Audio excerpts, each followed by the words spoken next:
بکھیرنے والیوں کی قسم جو اڑا کر بکھیر دیتی ہیں، پھر پانی کا بوجھ اٹھاتی ہیں، پھر آہستہ آہستہ چلتی ہیں، پھر چیزیں تقسیم کرتی ہیں کہ جس چیز کا تم سے وعدہ کیا جاتا ہے وہ سچا ہے اور انصاف کا دن ضرور واقع ہوگا۔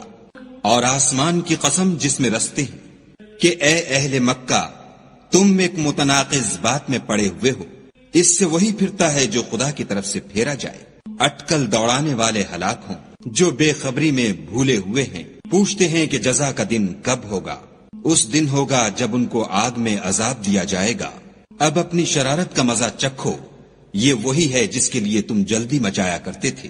بے شک پرہیزگار بہشتوں اور چشموں میں عیش کر رہے ہوں گے، اور جو جو نعمتیں ان کا پروردگار انہیں دیتا ہوگا ان کو لے رہے ہوں گے۔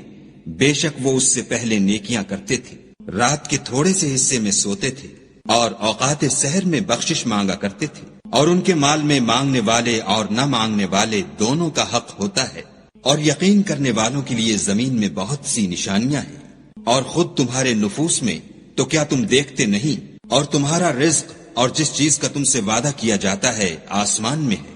تو آسمانوں اور زمین کے مالک کی قسم، یہ اسی طرح قابل یقین ہے جس طرح تم بات کرتے ہو۔ بھلا تمہارے پاس ابراہیم کے معزز مہمانوں کی خبر پہنچی ہے؟ جب وہ ان کے پاس آئے تو سلام کہا، انہوں نے بھی جواب میں سلام کہا۔ دیکھا تو ایسے لوگ کہ نہ جان نہ پہچان، تو اپنے گھر جا کر ایک بھنا ہوا موٹا بچڑا لائے اور کھانے کے لیے ان کے آگے رکھ دیا۔ کہنے لگے کہ آپ تناول کیوں نہیں کرتے؟ اور دل میں ان سے خوف معلوم کیا۔ انہوں نے کہا کہ خوف نہ کیجیے، اور ان کو ایک دانش مند لڑکے کی بشارت بھی سنائی۔ تو ابراہیم کی بیوی چلاتی آئیں اور اپنا منہ پیٹ کر کہنے لگیں کہ اے ہے، ایک تو بڑھیا اور دوسرے بانجھ۔ انہوں نے کہا، ہاں تمہارے پروردگار نے یوں ہی فرمایا ہے، وہ بے شک صاحب حکمت اور خبردار ہے۔ ابراہیم نے کہا کہ فرشتوں تمہارا مدعا کیا ہے؟ انہوں نے کہا کہ ہم گناہگاروں کی طرف بھیجے گئے ہیں تاکہ ان پر کھنگر برسائیں، جن پر حد سے بڑھ جانے والوں کے لیے تمہارے پروردگار کے ہاں سے نشان کر دیے گئے ہیں۔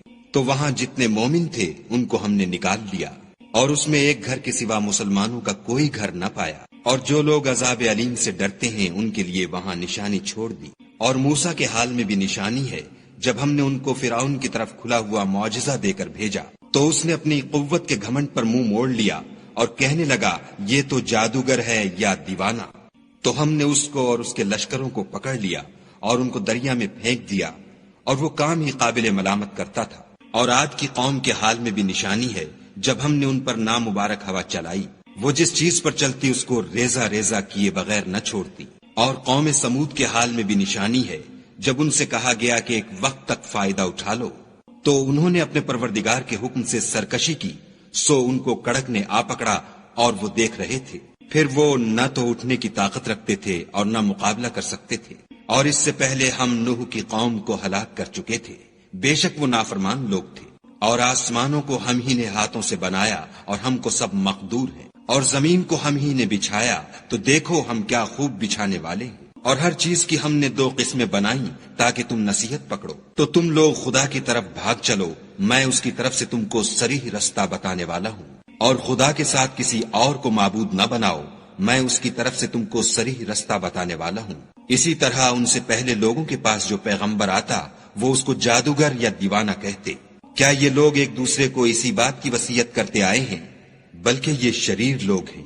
تو ان سے اعراض کرو، تم کو ہماری طرف سے ملامت نہ ہوگی، اور نصیحت کرتے رہو کہ نصیحت مومنوں کو نفع دیتی ہے۔ اور میں نے جنوں اور انسانوں کو اس لیے پیدا کیا ہے کہ میری عبادت کریں۔ میں ان سے طالب رزق نہیں، اور نہ یہ چاہتا ہوں کہ مجھے کھانا کھلائیں۔ خدا ہی تو رزق دینے والا، زوراور اور مضبوط ہے۔ کچھ شک نہیں کہ ان ظالموں کے لیے بھی عذاب کی نوبت مقرر ہے، جس طرح ان کے ساتھیوں کی نوبت تھی۔